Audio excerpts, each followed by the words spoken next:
I'm Kathleen Kane with Horses Bring Life, and once again we're here with Richie Q, and his books are Brooklyn Street Fighter. He has two books, Surviving the War Zone and Surviving the War Zones. And of course he's also known for his animal rescuing. He and his wife Wendy have been doing it for some years now, and it's also a real fun thing, isn't it? Aren't animals awesome? Oh, listen, we rescued animals in Costa Rica for 8 years. So. Yeah, you had like 20 animals 20. there, right? No, I had 20 dogs. 20 dogs? I had 100 animals. Wow. Yeah, no. All right, so you had quite the menagerie. Everybody says I have a menagerie too. Yeah, no, I had 100. Horses, well, I had like 40 dogs. chickens, so that was, Oh, but, that's so fun. but I never ate them. I just ate the eggs anyway.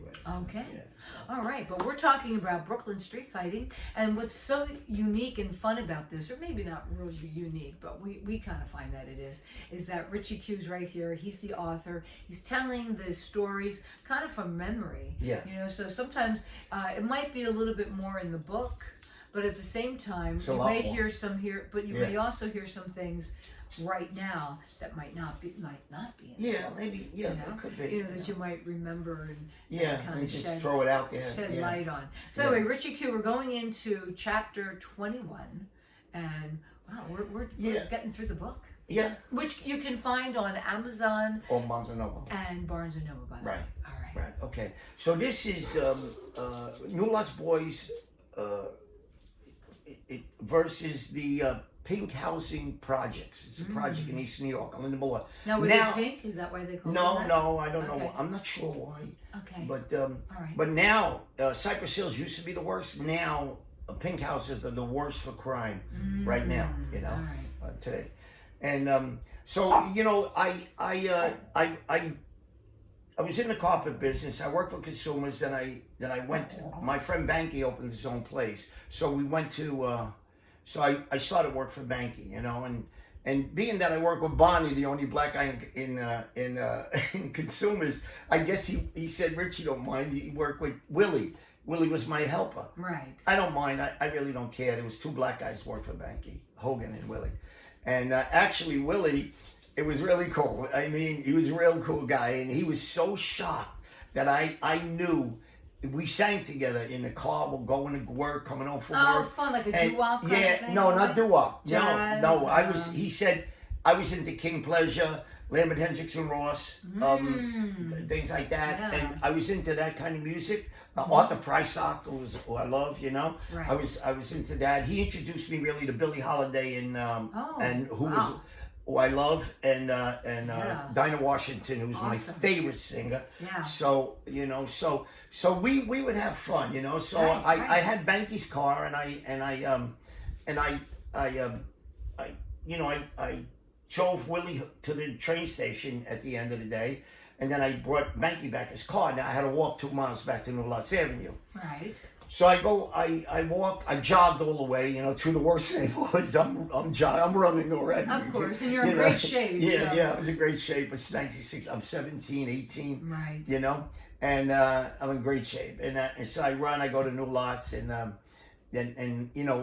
see Arnie and Foxy there, and they go, listen, Davey and the guys, they were at St. Fortunato's feast, and they got jumped by the guys by this guy Frankie Giannone, Italian guy that stood with bros, and he talked like a bro. He wasn't like, he was Italian, but I didn't know him at that point. But Davey got jumped, and they broke his arm, and at the feast, there were two great feasts. St. Fortunato's is a great feast, and St. Rita's on Liberty Avenue was another great feast. I mean, we every year we look forward. Every year, everyone looked forward to that. The sausage and pepper. It was great. Yeah. Hanging out, the new girls, different girls from New Lots.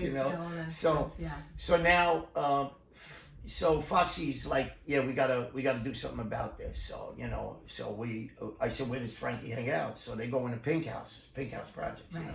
So I said, all right, cool. We're going there. I told Sally drove. He was a few months older than me. He had a car. Right. So Sally Valella. So he said, Sally, take me, Arnie, and Foxy to the Pink Houses, where they in the park area where they hang out, where these guys hang out. Right.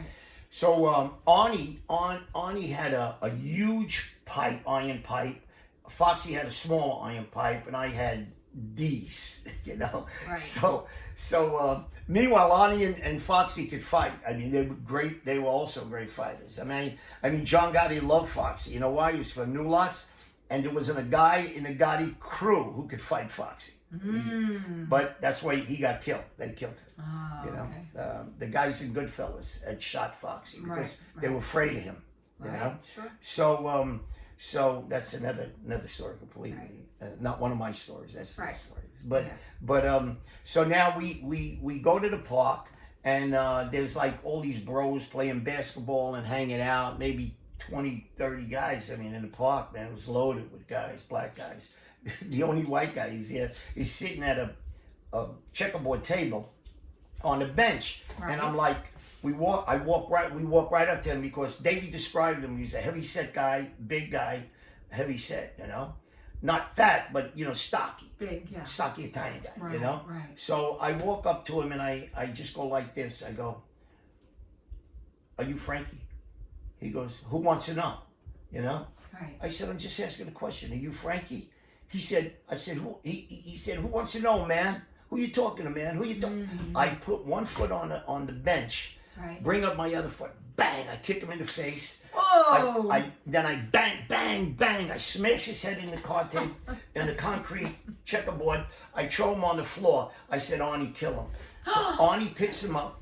Wow! Arnie picks him up, throws him against the cyclone fence wall, and it's like bang with the iron pipe. Bang! Arnie, I said, "Do it, Arnie." Arnie's banging the shit at him. Foxy is looking. All the bros stop playing, and Foxy looks at all these guys and go, "That's your man." And Foxy goes, "That's your man. What are you gonna do? What are you gonna do?" They didn't. Nobody wanted to deal with us, man. They didn't. We'd be back in strength, and they're like, no, not one guy said a word, man. They just watched Frankie take a beating, and they're like, and Foxy's like, "Come on, man. What you gonna do? There's only 3 of us, you know." Right. So So you were the gladiators. Yeah, so he dropped. Frankie was done. He had to go to the hospital. Oh, so man. we back out going, "Yo, man, new lots." We always say that. New lots, MF. You know, we get in Sally's car. We go to the corner. What do? We have a burger and fries and a villa. Always ending with the big meal. And a vanilla malted, you know. So Frankie, I never seen again. Foxy had seen him, and he used to. They always call Foxy Lord Fox, you know. And Frankie used to say Lord Fox, you know, call him Lord Fox. He was so afraid, man, to get a beating again. I was going out in the Pig Projects. I went out with this girl, Angela Rizzo, really, really pretty, nice, beautiful family. Mother and father were great. I still talk to the brother. Right. And she's a beautiful girl. The mother was so nervous. She said, "Oh, they got a big black guy going to beat you up when you come here. You can't come here, Richie." I said, "Don't worry. I took a beating before. I'll take it again, you know." So, you know, but nobody ever approached me with it. So I was fine. It was fine, you know. But it was just one of those things, another one of those street things. Because, but it's cute though. Everything ends with a meal. Everything ends with a meal. And you always remember, you recollect so clearly. Everything. We're always hungry after because you don't. Of course you are. Because